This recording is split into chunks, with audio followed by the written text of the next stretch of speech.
আজ আমি বানাবো কুমড়ো শাকের চচ্চড়ি বা কুমড়ো শাকের পোস্ত। রেসিপিটা দারুণ হয়, গরম ভাতের সঙ্গে ভীষণ ভীষণ ভালো লাগে। তাহলে চলুন রেসিপিটা দেখে নিই। আমি এর জন্য 250 গ্রাম কুমড়ো শাক নিয়ে নিয়েছি, ভালো করে বেছে কেটে ধুয়ে নিয়েছি, জল ঝরিয়ে নিয়েছি। এবার আমি নিয়ে নিলাম 1 টেবিল চামচ কালো সর্ষে, 1 টেবিল চামচ পোস্ত আর 4টে কাঁচা লঙ্কা অল্প জল দিয়ে 10 মিনিটের জন্য ভিজিয়ে রেখেছিলাম। তারপর মিহি করে বেটে নিয়েছি। আর নিয়ে নিয়েছি মিষ্টি আলু আর বেগুনের টুকরো। কড়াইতে আমি দিয়ে দিলাম 1.5 টেবিল চামচ সর্ষের তেল। তেলটা গরম হলে তাতে দিয়ে দিলাম 5 ফোড়ন আর শুকনো লঙ্কা দিয়ে একটু নেড়েচেড়ে নিয়ে আমি তাতে প্রথমে দিয়ে দিচ্ছি মিষ্টি আলু।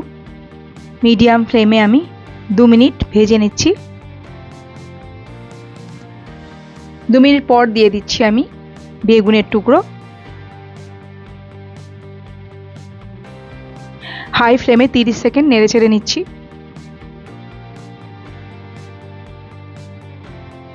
তারপর দিয়ে দিচ্ছি স্বাদ মতো নুন, হলুদ গুঁড়ো দিয়ে নেড়েচেড়ে ভালোভাবে মিশিয়ে নিচ্ছি।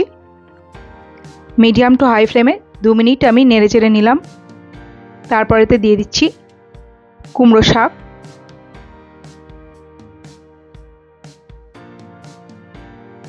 ফ্লেমটা মিডিয়ামে আছে, ভালোভাবে মিশিয়ে নিচ্ছি।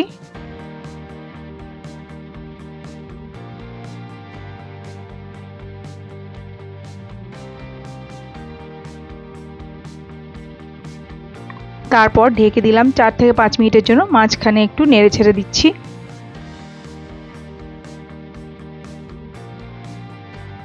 5 মিনিট পর দিয়ে দিচ্ছি 1.5 কাপ মতো জল দিয়ে ভালো করে নেড়ে ছেড়ে মিশিয়ে আমি আবারও ঢেকে 3 মিনিট মতো রান্না করে নিচ্ছি মিডিয়াম ফ্লেমে। দেখুন সবজি সেদ্ধ হয়ে গেছে।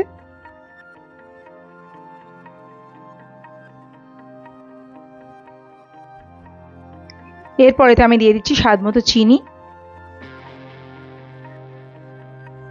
ভালোভাবে নেড়েচেড়ে মিশিয়ে নিচ্ছি। তারপর দিয়ে দিচ্ছি বেটে রাখা পোস্ত, সর্ষে, কাঁচা লঙ্কা। বাটিটা ধুয়ে 1/2 কাপ মতো জল দিয়ে দিচ্ছি।